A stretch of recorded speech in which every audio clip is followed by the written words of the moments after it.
आइए शुरू करते हैं न्यूज पथ पर सफर और सबसे पहले आपको दिखाते हैं ऐसी तस्वीरें जिनका जिक्र सरे रहा है। ये तस्वीरें सुर्खियों में भी है और सोशल मीडिया पर भी है।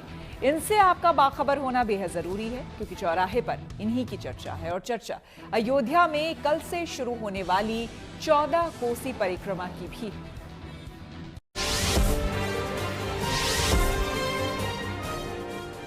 दिवाली की छुट्टियों में गुजरात के अंबाजी मंदिर में आस्था और भक्ति का अद्भुत संगम देखने को मिला। दिवाली की छुट्टियों में यहां दर्शन का रिकॉर्ड बना है। 7 दिन में करीब 8 लाख भक्तों ने यहां दर्शन किए। दिवाली के दौरान अंबाजी मंदिर में भक्तों की करीब 1 किलोमीटर लंबी लाइनें लगती रही। दिवाली पर श्रद्धालुओं ने अंबाजी शक्तिपीठ में भारी मात्रा में दान भी दिया। इस बार मंदिर को लगभग 1 करोड़ 25 लाख रुपए नकद दान मिला। नोटों की गिनती करने में ट्रस्ट के लोगों को लगभग पूरे दिन का समय लगा। मंदिर को चढ़ावे में इस बार 400 ग्राम से ज्यादा सोना मिला। चढ़ावे में मिले सोने की कीमत 50 लाख से ज्यादा बताई जा रही है। सोने के सिक्कों के साथ 10 ग्राम सोने के बिस्किट भी चढ़ावे में दिए गए हैं। मर्यादा पुरुषोत्तम श्री राम की नगरी एक बार फिर आस्था के ज्वार में डूबने के लिए तैयार है। अयोध्या में कल तड़के शुरू होने वाली 14 कोसी परिक्रमा की जबरदस्त तैयारी चल रही है। शहर के प्रवेश मार्गों पर भक्तों का जत्था पहुंचने लगा है। आज से ही भीड़ बढ़ने की उम्मीद है। हर कोई प्रभु श्री राम के चरणों में नतमस्तक होने की लालसा लिए चला आ रहा है। करीब 20 लाख श्रद्धालुओं का अयोध्या में परिक्रमा पथ पर उमड़ने का अनुमान है। परिक्रमा मार्ग की सुरक्षा और सुविधा के लिए प्रशासन ने व्यापक इंतजाम किए हैं। सैकड़ों सुरक्षा कर्मियों की तैनाती की गई है। वहीं ड्रोन कैमरों से निगरानी की व्यवस्था भी की गई है। पौराणिक मान्यता है कि 14 कोसी परिक्रमा का पुण्य 1000 यज्ञों के फल के समान होता है। इसी आस्था के चलते लाखों श्रद्धालु मुश्किल यात्रा के बावजूद हर साल अयोध्या पहुंचते हैं। मदुरई के सुब्रमण्यम स्वामी मंदिर में आस्था का सैलाब देखा जा सकता है। यहाँ कंद षष्ठी सूर संहारम उत्सव के अंतिम दिन भक्तों ने भगवान मुरुगन की पूजा कर भव्य जुलूस निकाला। इस मौके पर लाखों श्रद्धालु मंदिर में उमड़ रहे हैं। तमिलनाडु के अलग अलग जिलों और दूसरे राज्यों से 1 लाख से ज्यादा श्रद्धालु जिन्होंने व्रत रखा है कंद षष्ठी उत्सव के मौके पर मंदिर में इकट्ठा हुए। श्रद्धालु मंदिर परिसर में भक्ति गीत गा रहे हैं और पूजा अर्चना कर रहे हैं। इसी के साथ श्रद्धालुओं को दिक्कत न हो इसीलिए सुरक्षा के भी पुख्ता इंतजाम किए गए। गांव के गार्ड और कोस्ट गार्ड कर्मियों सहित 4000 पुलिसकर्मी यहां तैनात किए गए। समुद्र तट पर ऊंचे टावर लगाकर और गुप्त कैमरे लगाकर निगरानी बढ़ाई गई। साथ ही श्रद्धालुओं के लिए स्पेशल बस और ट्रेन सेवाएं भी चलाई गई। अक्टूबर में सैलानियों के लिए खुले सरिस्का बाग अभयारण्य में बहार है। यहाँ पहले दिन से ही पर्यटकों को बाघों की साइटिंग हो रही है। सरिस्का में इस दौरान कल भी विदेशी पर्यटक को बाघिन ST9 की जमकर साइटिंग हुई। बाघिन को सामने देख पर्यटक खुश नजर आए। पर्यटकों ने बाघिन को अपने कैमरे में कैद किया। काफी देर तक बाघिन पर्यटकों के सामने घूमती रही। बाघिन को करीब से निहारने का ये लम्हा पर्यटकों के लिए यादगार बन गया। सरिस्का में बाघों की बढ़ती संख्या और नियमित साइटिंग से वन्यजीव प्रेमियों में उत्साह है। बाघों की उपस्थिति सरिस्का के मजबूत वन प्रबंधन और सुरक्षा का पॉजिटिव संकेत मानी जा रही है। इस बार के सीजन में यहाँ पर्यटकों की संख्या बढ़ रही है। साथ ही सरिस्का में पर्यटकों के लिए सुविधा भी लगातार बढ़ाई जा रही है। और आइए बात करते हैं उत्तर प्रदेश के वाराणसी में संभल कर रहे क्योंकि पब्लिक प्लेस पर थूकने पर लगेगा 1000 का जुर्माना। जी हाँ, प्रधानमंत्री मोदी के संसदीय क्षेत्र वाराणसी में अब स्वच्छता नियमों का उल्लंघन करने पर भारी जुर्माना लगेगा क्योंकि यहाँ नई स्वच्छता नियमावली लागू हो गई और शहर को स्वच्छ रखने के लिए अब नगर निगम कड़े उपाय कर रहा है। तो थूकने, कूड़ा फेंकने, पालतू जानवरों से गंदगी फैलाने, पूजा सामग्री नदियों में डालने पर 500 से 1000 रुपए तक का जुर्माना लगाया जाएगा और अगर कोई बार बार नियम तोड़ता है तो उसके खिलाफ FIR तक की कार्रवाई होगी।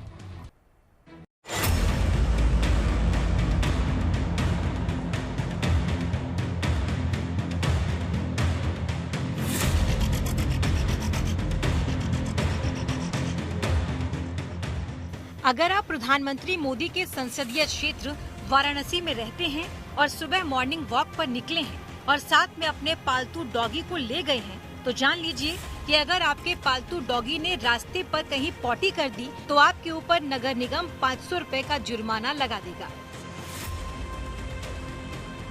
वाराणसी में कूड़े कचरे के निस्तारण के लिए भी नियमों में कुछ अहम बदलाव किए गए हैं। जिसमें साफ कहा गया है कि अगर आपने कूड़े को किसी खुले मैदान, गार्डन या खाली पड़े मैदान पर फेंका तो 500 रुपए का जुर्माना वसूल किया जा सकता है। वाराणसी नगर निगम सीमा क्षेत्र में गंदगी करना, थूकना, जानवरों का मलमूत्र फेंकना और अपशिष्ट फैलाना, साथ ही साथ जो इंडस्ट्रियल गंदगी है उसको भी फैलाने वालों की खैर नहीं है, क्योंकि इसको लेकर नगर निगम ने कड़े तौर पर नियमावली में बदलाव कर दिया है और 2017 की नियमावली बदलकर 2021 ठोस अपशिष्ट प्रबंधन एवं स्वच्छता अधिनियम 2021 को लागू कर दिया है। इसके तहत अगर पान खाते हुए अगर आप कहीं सार्वजनिक स्थल पर थूकते ही भी पाए जाएंगे तो आपके खिलाफ 250 रुपये का जुर्माना का रसीद कटेगा और जितने भी फाइन बुक हैं सबको एक कर दिया गया है। अलग अलग विभागों के जितने भी फाइन बुक थे सबको एक में समाहित कर दिया गया। इस समय वाराणसी के चर्चित एक पान की दुकान पर हम मौजूद हैं और शाम का वक्त हो चला है। तमाम पान खाने वाले लोग यहाँ आते हैं और पान खाने वाले लोगों के साथ एक समस्या होती है कि वे इस बारे में भी थोड़ा लापरवाह हो जाते हैं कि जब मुंह भर जाता है तो उनको मजबूरी में या इधर उधर थूकना पड़ता है। हमारे साथ तमाम युवा मौजूद हैं, तमाम यहाँ के काशीवासी मौजूद हैं। इनसे पूछते हैं, इनसे जानते हैं। स्वच्छ काशी सुंदर काशी की बात तो सभी करते हैं, लेकिन अब इसको अमली जामा पहनाने के लिए कड़ाई की गई है। जुर्माना देना पड़ेगा 250 रुपया, कहीं आप पान खाते हुए थूकेंगे। इसको कितना सही मानते हैं? स्वच्छ काशी सुंदर काशी हम लोगों का सपना है और इस नियम के पहले भी जो संस्कारी काशीवासी हैं वो गंगा जी नंगे पैर जाते थे, गंगा जी में कुछ फेंकते नहीं थे। काशी धार्मिक जगह है, यहाँ जो गंदगी फैलाएगा उसको तो ईश्वर भी माफ़ नहीं करेगा। तो हम सहमत हैं इससे। पान खाने वाले से भी निवेदन है, पान तो मैं भी खाता हूँ, लेकिन मैं भी जगह देख के थूकता था कहाँ थूकना है। बाथरूम में जाता था, कहीं जाता था, कबोर्ड में थूक दिया, कमोड चला दिया, बेसिन में थूका, बेसिन चला दिया। लेकिन ये बड़ा जरूरी है बनारस के लिए कि इसका कड़ाई से अनुपालन हो। प्रधानमंत्री मोदी के संसदीय क्षेत्र वाराणसी में अब साफ सफाई को लेकर एक नई नियमावली लागू हो गई है। अब अगर आप बनारस की गलियों में पान थूकते हुए पकड़े गए या गाड़ी चलाते वक्त सड़क पर कचरा फेंकते हुए पकड़े गए तो आपको अपनी जेब ढीली करनी पड़ सकती है, क्योंकि वाराणसी नगर निगम ने स्वच्छता अभियान को लेकर एक बड़ा कदम उठाया है। आपके यहाँ पान खाने आते हैं लोग, तो पहले आप लोग क्या कहते हैं इधर उधर थूकने को लेकर? हमारा ये रहता है किसी भी कस्टमर हमारे यहाँ काकी वाकियों को भी हम कहते हैं कि अगर पान के आप शौकीन हैं, पान आप खाइए, उसको नाली में थूकिए। डस्टबिन अगर हर जगह लगा हुआ है, डस्टबिन का प्रयोग कीजिए। इस जो नए नियम है, नियमावली आई है, इसको आप स्वागत कर रहे हैं? अच्छी चीज़, अच्छी तरह का मैं उसका स्वागत करता हूँ कि मतलब जितने भी नियम बन रहे हैं वो बहुत बढ़िया है। हमारे शहर में अगर ये चीज़ लागू हो रहा है, इसके हमारे प्रदेश में भी हर जगह मतलब जहाँ हर जिले में इसका उपयोग होना चाहिए। हर जगह इसका अनुपालन होना चाहिए। लोगों को खुद जागरूक भी होने की ज़रूरत है, क्योंकि पान खाने वालों के साथ एक बात ज़रूर हो जाती है कि वे लापरवाही बरत देते हैं। देख सकते हैं बाकायदे यहाँ कचरा फेंकने के लिए डस्टबिन भी रखा हुआ है और लोग इसको बहुत अच्छे से स्वीकार कर रहे हैं, इसका स्वागत कर रहे हैं। वाराणसी नगर आयुक्त अक्षत वर्मा ने दो टूक कहा है कि स्वच्छता नियमों का उल्लंघन करने पर जुर्माना लगाया जाएगा और अगर कोई बार बार नियमों को तोड़ेगा और उसके खिलाफ पहले भी जुर्माने की कार्रवाई की जा चुकी है तो उसके खिलाफ FIR भी कराई जाएगी। नई व्यवस्था में निगम ने 33 पॉइंट्स में जुर्माना लगाने का प्रावधान किया है। इसमें सबसे पहला और सबसे बड़ा जो नियम है वो है सड़क पर थूकना। ऐसा करने वालों पर 1000 रुपए का जुर्माना लगाया जाएगा। वहीं राह चलते कूड़ा फेंकने पर भी 1000 रुपए ही जुर्माना देना होगा। नगर निगम वाराणसी में अभी जुर्माने का जो प्राविधान था ये विधि 2017 के अंतर्गत संचालित हो रही थी। उत्तर प्रदेश शासन के द्वारा उत्तर प्रदेश ठोस अपशिष्ट प्रबंधन संचालन नियमावली 2021 लागू किए जाने के संबंध में निर्देश दिया गया। इस संबंध में वो विधि तैयार की गई जिसकी आपत्ति प्राप्त करते हुए गजट नोटिफिकेशन कराया गया, शासन से स्वीकृति प्राप्त की गई है। इसमें कुल 42-43 क्लास हैं विभिन्न प्रकार के, जिसमें जुर्माने का धनराशि वर्णित किया गया है, जिसके आधार पर कार्रवाई की जाएगी।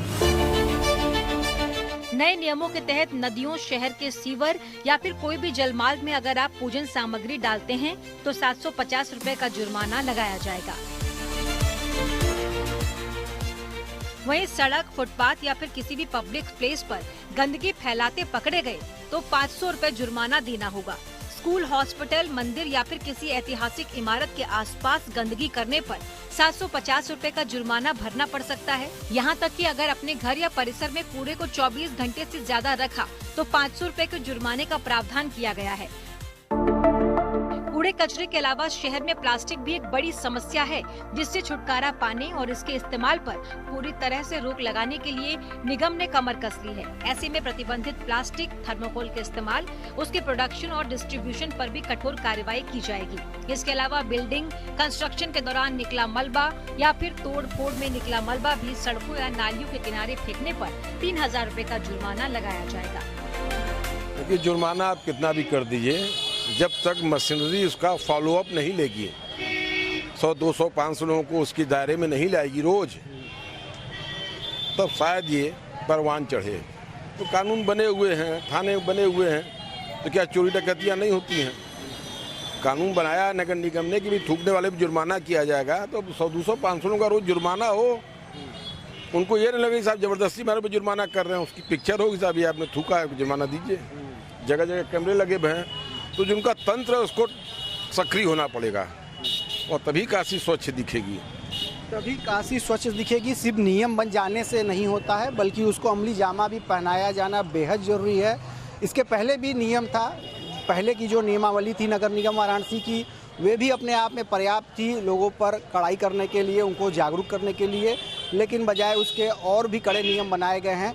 लेकिन बावजूद इसके लोगों का मानना है कि नियम बन जाने मात्र से ही लोगों को सिखाया समझाया नहीं जा सकता, बल्कि इस पर कड़े एक्शन की भी जरूरत है। नगर निगम ने साफ किया है कि सिर्फ आम नागरिकों ही नहीं, संस्थान और आयोजन स्थल भी इसके दायरे में आएंगे। वहीं अगर कोई स्कूल, अस्पताल, होटल या रेस्टोरेंट कचरा प्रबंधन का उल्लंघन करते पाया गया तो उनसे भी जुर्माना वसूला जाएगा। जबकि भंडारा या लंगर का आयोजन करने वालों को भी गीले और सूखे कचरे के लिए अलग अलग डिब्बे रखना अनिवार्य है, अन्यथा उन्हें भी 2000 रुपए जुर्माना देना होगा। लिहाजा अगर आप जुर्माने से बचना चाहते हैं तो नगर निगम के नियमों का पालन करना होगा। वाराणसी से रोशन जायसवाल के साथ bureau report, good news today. नवंबर में नोएडा इंटरनेशनल एयरपोर्ट के उद्घाटन की संभावना, तो पुष्कर मेले में स्टार बना 35 लाख का भैंसा युवराज। आइए सीधे आपको लिए चलते हैं न्यूज एक्सप्रेसवे पर, जहां देश भर की कुछ और जरूरी खबरें कर रही हैं आपका इंतजार।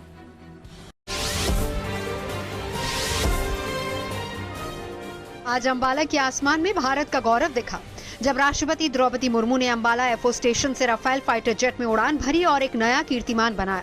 वो करीब 30 मिनट तक राफेल से रोमांचक उड़ान का आनंद लेती रही। उन्होंने आसमान से धरती की झलक देखी और राफेल की ताकत को करीब से महसूस किया। सुबह करीब 9:15 बजे विशेष विमान से द्रौपदी मुर्मू अंबाला पहुंची। एयरफोर्स स्टेशन पर air chief marshal Amarpreet Singh ने उनका स्वागत किया। एयरफोर्स स्टेशन पर राष्ट्रपति को गार्ड ऑफ ऑनर दिया गया। फिर उन्होंने जिप्सी पर खड़े होकर परेड का निरीक्षण किया।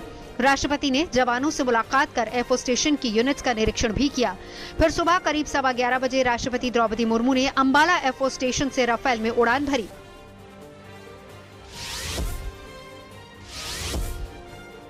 नोएडा इंटरनेशनल एयरपोर्ट का सपना अब सच होने की दहलीज पर खड़ा है। यह एयरपोर्ट जेवर में स्थित है और अब जनता के लिए खुलने भी वाला है। कल से यहां कैलिब्रेशन फ्लाइट की शुरुआत होने वाली है। अधिकारियों का कहना है कि सभी सुरक्षा मानकों की जांच के बाद इसका लाइसेंस जारी होगा, जिसके बाद उद्घाटन तिथि तय की जाएगी और माना जा रहा है कि नवंबर में इसका उद्घाटन हो सकता है। इसका संचालन शुरू होते ही दिल्ली के IGI एयरपोर्ट पर दबाव कम होगा और उत्तर भारत को नया एविएशन हब मिलेगा। गुजरात के कटक में बिंदासी के वसुंधरा आश्रम की रौनक देखने वाली है, क्योंकि 26 साल बाद इस आश्रम की बेटी सुदनया अपने परिवार के साथ यहाँ पर लौटी है। 2 दशक पहले इसी आश्रम के दरवाजे पर उसे कोई छोड़ गया था, लेकिन कुछ समय बाद अमेरिका के एक कपल ने इसे गोद ले लिया और 26 साल बाद सुदनया इन सब के साथ अपनी शादी की पहली सालगिरह मना रही हैं। आश्रम में सुदनया और उनके पति हर्ष ने एक दूसरे को वरमाला पहनाकर अपनी शादी की वर्षगांठ मनाई। अपनों के बीच आकर सुदनया की मुस्कान हर किसी का दिल छू गई। विश्व स्ट्रोक दिवस के मौके पर Indian council of medical research यानी कि ICMR के आंकड़ों ने एक बड़ा खुलासा किया है। ICMR के अध्ययन में 5 राज्यों के डेटा में लकवा से होने वाली मौतों में सबसे कम मृत्यु दर राजस्थान के कोटा में दर्ज की गई। ICMR के मुताबिक कोटा में सिर्फ 12.2% मृत्यु दर दर्ज की गई है। ये उपलब्धि कोटा मेडिकल कॉलेज की स्ट्रोक टीम की सक्रियता और बेहतर मॉनिटरिंग को दर्शाती है। दरअसल ICMR का 5 राज्यों में स्ट्रोक पर बड़ा प्रोजेक्ट चल रहा है। राजस्थान के कोटा, ओडिशा के कटक, असम के कछार, तमिलनाडु के तिरुनेलवेली और उत्तर प्रदेश के वाराणसी सेंटर्स में स्ट्रोक मरीजों का आंकलन किया जा रहा है। राजस्थान में अजमेर के पास पुष्कर में चल रहे इंटरनेशनल कैटल फेयर में अब तक 5000 से ज्यादा जानवर बिक चुके हैं। वहीं 35 लाख की कीमत वाला भैंसा मेले का आकर्षण बना हुआ है। युवराज नाम का ये भैंसा मुर्रा नस्ल का है और इसका वजन लगभग 800 किलो है। अभी तक इसकी 35 लाख तक की बोली लग चुकी है। अपने लंच में युवराज काजू बादाम खाता है और इसकी एक ब्रीडिंग पर 10,000 का खर्च आता है। ये करीब 3 साल 2 महीने का है और अब तक इसके 35 बच्चे हो चुके हैं। और आइए बात करते हैं राष्ट्रीय एकता दिवस की तैयारियों की। आजादी के बाद देश को एकता और अखंडता के सूत्र में पिरोने वाले लौह पुरुष सरदार वल्लभ भाई पटेल के जन्मदिन पर भव्य समारोह की तैयारी है।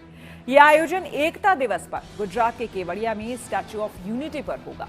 जिस तरह दिल्ली के कर्तव्य पथ पर हर साल गणतंत्र दिवस के मौके पर परेड होती है, उसी तर्ज पर इस बार केवड़िया में ये परेड आयोजित की जाएगी। स्टैच्यू ऑफ यूनिटी पर भव्य परेड के जरिए देश के महान शिल्पकार सरदार पटेल के योगदान को नमन करने का प्रयास है।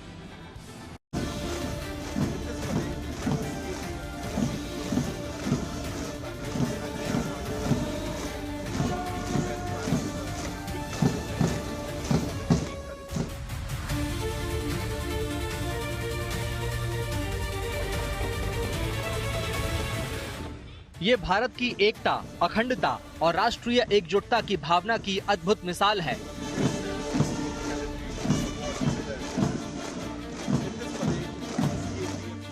ये एकता के रंग हैं, देशभक्ति का संगीत है, आत्मनिर्भर भारत का गान है। आजादी के बाद एक राष्ट्र के तौर पर भारत को एकजुट करने में अहम भूमिका निभाने वाले सरदार वल्लभ भाई पटेल को श्रद्धांजलि देने की भव्य तैयारी चल रही है।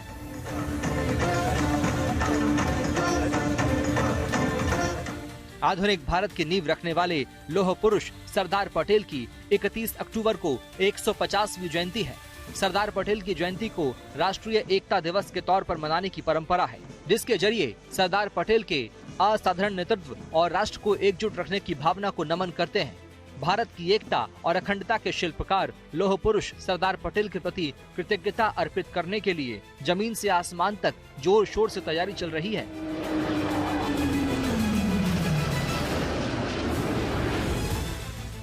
गुजरात में नर्मदा की घाटी में बसे केवड़िया में स्टैच्यू ऑफ यूनिटी की छाव में शानदार एकता परेड का रिहर्सल हुआ।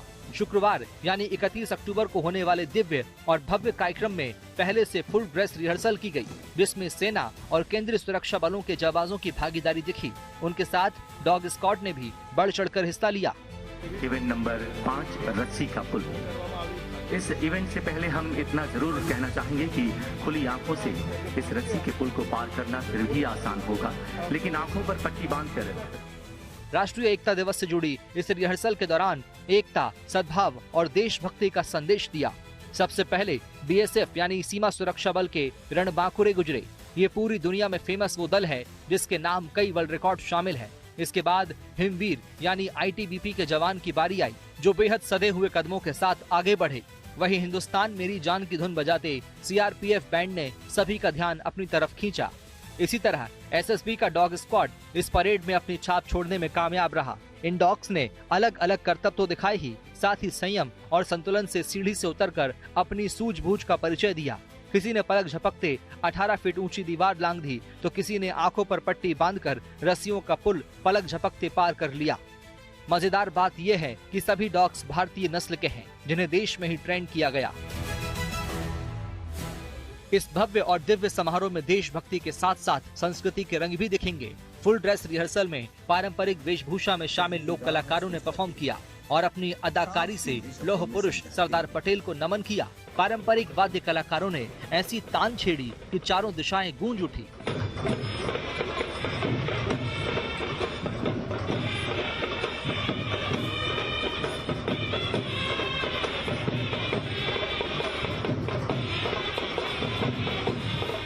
इस भव्य आयोजन की थीम है एक भारत श्रेष्ठ भारत और इसी थीम की तर्ज पर पूरे परिसर को देशभक्ति के रंग में सजाया संवारा गया है। यानी देश को एकता और अखंडता के सूत्र में पिरोने वाले लौह पुरुष सरदार पटेल के 150वें जन्मोत्सव के जश्न को बेहद खास और यादगार बनाने की तैयारी है। Bureau report, good news today.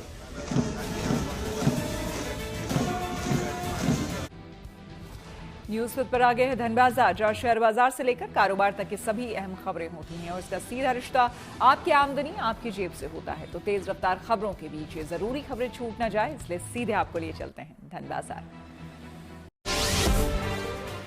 आज 29 अक्टूबर बुधवार को अमेरिकी फेडरल रिजर्व की ब्याज दरों में कटौती की उम्मीद के चलते और ताजा विदेशी पूंजी प्रवाह के बीच वैश्विक स्तर पर तेजी की वजह से सेंसेक्स और निफ्टी में उछाल दिखा।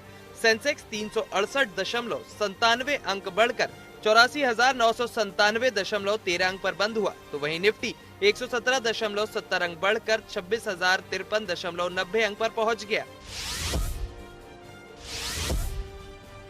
इसी तरह अमेरिकी फेडरल रिजर्व के नीतिगत नतीजों से पहले सिक्योर इन्वेस्टमेंट के ऑप्शन के तौर पर खरीदारी के नए दौर के बीच आज बुधवार को दिल्ली में सोने की कीमत 2,600 रुपए की तेजी के साथ 1,24,400 रुपए प्रति 10 ग्राम हो गई।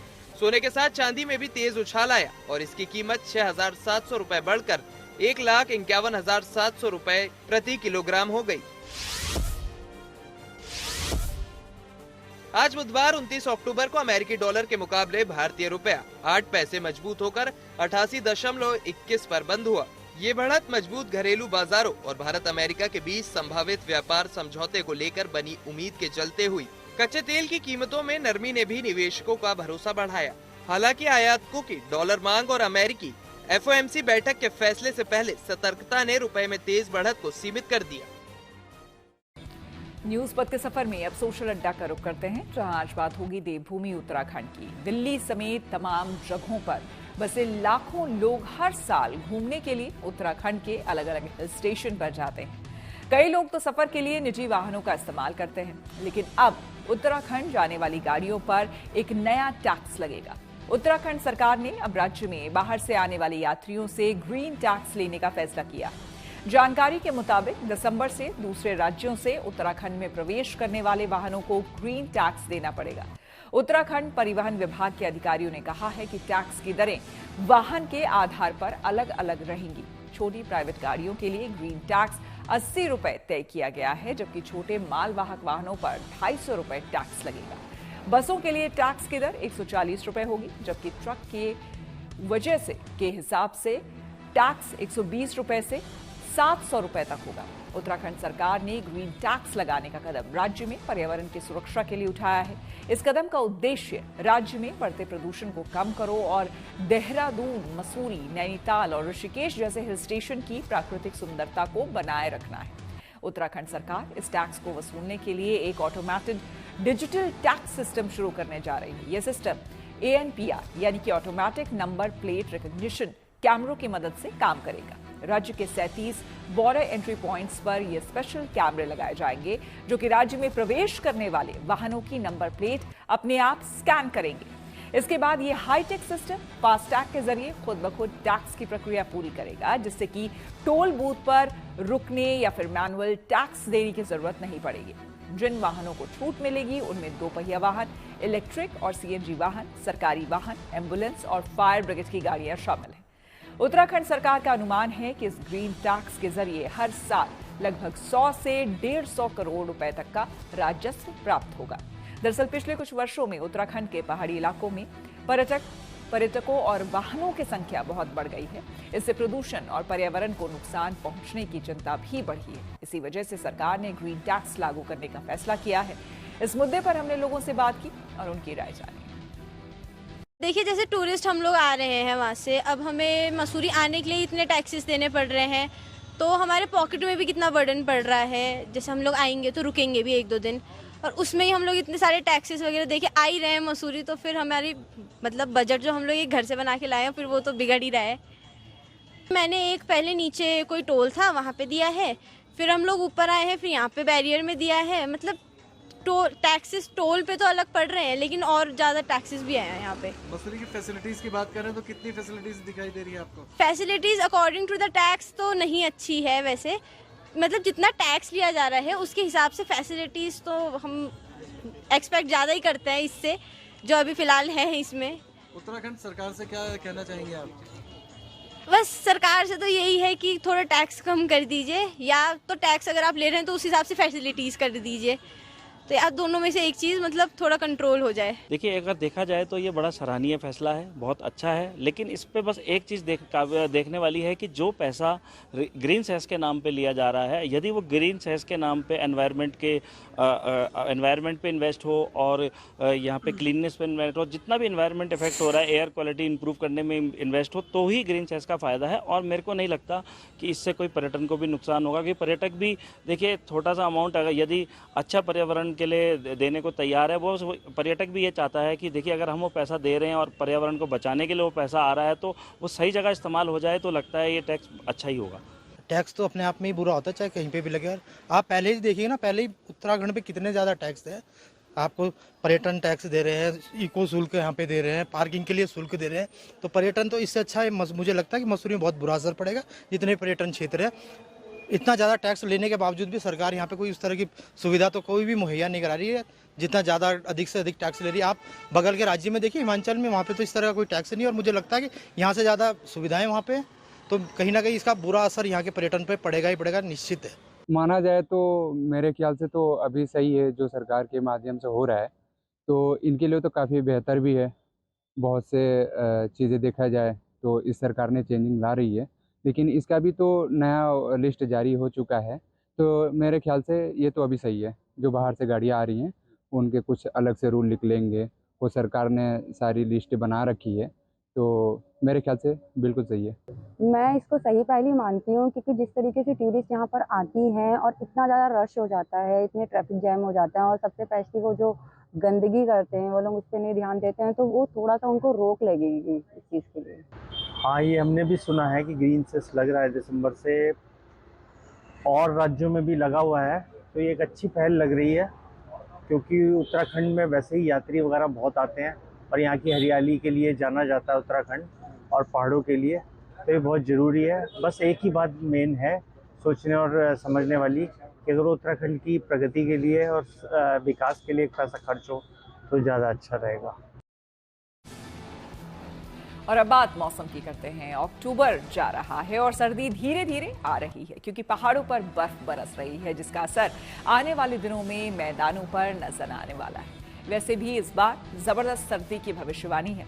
पहाड़ों की बात करें तो उत्तराखंड के चमोली में देवताल तो नवंबर से पहले ही पूरी तरह बर्फ से ढक गई। इस झील तक पहुंचने वाले रास्ते भी सफेदी की चादर से ढके हुए हैं। हालांकि भारत चीन सीमा तक जाने का ये एकमात्र रास्ता है, जिसके बाद यहां बर्फीली वादियों को चाहने वाले पहुंचने लगे हैं।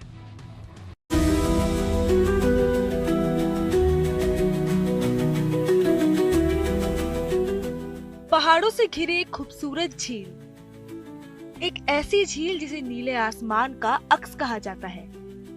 नाम है देवताल झील। 18,000 फीट की ऊंचाई पर मौजूद ये झील माणा गांव से करीब 52 किलोमीटर की दूरी पर है। दूर दूर तक ऊंचे पहाड़, ऊपर नीला आसमान और इसके दरमियान ये अद्भुत नीली झील, जिसे देख किसी का भी चेहरा खिल उठता है, होठों पर मुस्कान आ जाती है और लगता है कि जैसे स्वर्ग का एक हिस्सा ये भी है। अक्टूबर में हुई बर्फबारी के बाद ये नजारा और भी दिलकश है।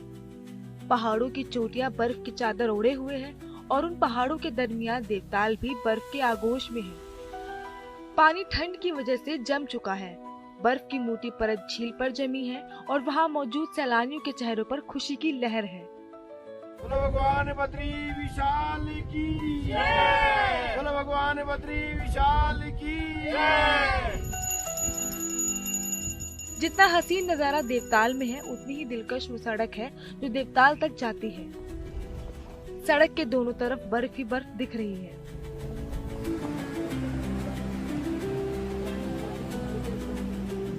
चमोली के ऊपरी इलाकों में बर्फ जमी है, तो बद्रीनाथ धाम में भीषण ठंड से सब कुछ जमने लगा है। लेकिन बर्फीली हवाओं के बीच बद्रीनाथ धाम में भक्तों की भीड़ कम नहीं हुई है। 25 नवंबर को धाम के कपाट शीतकाल के लिए बंद होने हैं, लेकिन इन अंतिम दिनों में श्रद्धालुओं की संख्या में जबरदस्त इजाफा देखने को मिल रहा है। बद्रीनाथ धाम की यात्रा अब अंतिम चरण में है। ऐसे में जैसे ही बद्रीनाथ धाम में मौसम बदलता है, या फिर सुबह के समय की बात करें या शाम की बात करें, पहाड़ी चोटियां बर्फ से लगदग दिखाई दे रही हैं। ऊंचाई वाली जगहों पे बर्फ है। वहीं बद्रीनाथ धाम में कड़ाके की ठंड अब देखने को मिल रही है। खासकर सुबह और शाम के समय सबसे ज्यादा ठंड बद्रीनाथ धाम में देखने को मिल रही है, जब बर्फीली हवाएं और यहाँ पे पानी पूरी तरह से ठंड में जम रहा है। बद्रीनाथ धाम की यात्रा अभी भी 1 महीने के लगभग शेष रह गई है। ऐसे में कहीं न कहीं जो तीर्थयात्री हैं, आने वाले हैं, उनको ठंड से 2-4 होना पड़ सकता है। बद्रीनाथ धाम में दिन में कभी धूप तो कभी छांव का दौर चल रहा है। दोपहर में गुनगुनी धूप थोड़ी राहत देती है, लेकिन सुबह, शाम और रात के समय हाड़ कंपा देने वाली ठंड पड़ रही है। हालांकि कड़ाके की ठंड के बावजूद भक्ति का जज्बा बरकरार है। प्रकृति की गोद में बसे इस धाम की सर्द सुंदरता भी भक्तों को आकर्षित कर रही है। Kamal Nayan, Silodi, Chamoli, good news today. आज ब्रिटेन के किंग चार्ल्स और क्वीन कैमिला लंदन के श्री स्वामीनारायण मंदिर में दर्शन के लिए पहुंचे। वो मंदिर 30वीं सालगिरह के मौके पर पहुंचे थे। स्वामीनारायण मंदिर में पहले चार्ल्स और कैमिला का पारंपरिक स्वागत हुआ। मंदिर के पुजारियों ने दोनों का स्वागत गुलाब और कार्नेशन की मालाओं से किया। पुजारियों ने उनकी कलाइयों पर पवित्र धागा भी बांधा। किंग और क्वीन मंदिर में एक अभिषेक अनुष्ठान और हिंदू स्नान के धार्मिक समारोह का हिस्सा बने। दंपति ने मंदिर की सामाजिक पहलों पर चर्चा किया और स्वामीनारायण समुदाय के प्रतिनिधियों से मुलाकात कर और पेरिस में बनने वाले भावी BAPS मंदिर के एक मॉडल को भी देखा। चार्ल्स और कैमिला ने सभी को दिवाली की बिलेटेड विशेस भी दी। ये चौथी बार है जब किंग चार्ल्स स्वामीनारायण मंदिर में आए। इससे पहले वो 1996 और 2001 में प्रिंस ऑफ वेल्स के रूप में, फिर 2009 में कैमिला के साथ मंदिर में आए थे।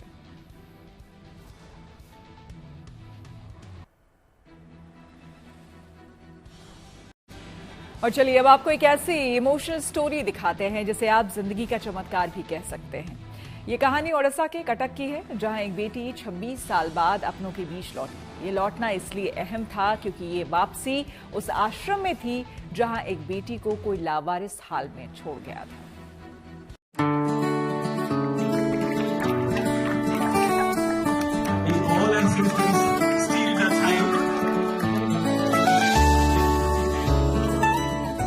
नम आंखें, शानदार सजावट, नाच गाना और फूलों से आंगन का श्रृंगार। ये पल 26 साल के इंतजार के बाद आया है। लंबे इंतजार के बाद घड़ी हर्षोल्लास और उत्सव की आई है। ये रौनक पिंडासी के वसुंधरा आश्रम की है।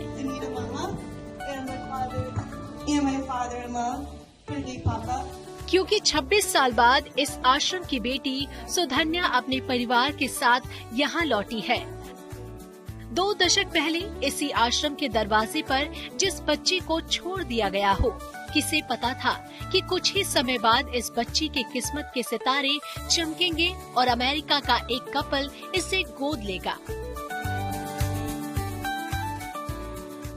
Story is my parents 26 years ago, they adopted me, brought me to the US, and they also introduced me to a Korean brother that they also adopted, and my parents' biological child, my older sister. They've been the best parents growing up, supporting anything and everything I wanted to do. लेकिन इस आश्रम की यादें सुधन्या के दिल में अब तक बसी है। यही वजह है कि परदेश में रहने वाली सुधन्या उन लोगों के बीच अपनी शादी की पहली सालगिरह मना रही है, जहां से उनका जीवन शुरू हुआ था। एक दूसरे को वरमाला पहनाकर सुधन्या और उनके पति हर्ष ने शादी की पहली सालगिरह मनाई। वसुंधरा आश्रम में मौजूद हर किसी का दिल खुशी से भर आया और जब सुधन्या पर बिखरी मुस्कान नजर आई। I'm so happy right now, especially with expecting our child of our own. Getting to come back and see where I came from, where I had initially started my life is very wonderful to see. रीति रिवाज, उत्सव का माहौल और सुधन्या की खुशी, ये इस बात का प्रमाण है कि ईश्वर की कृपा हो तो हालात कैसे भी हो, आखिर में सब सही हो ही जाता है। Bureau report, good news today.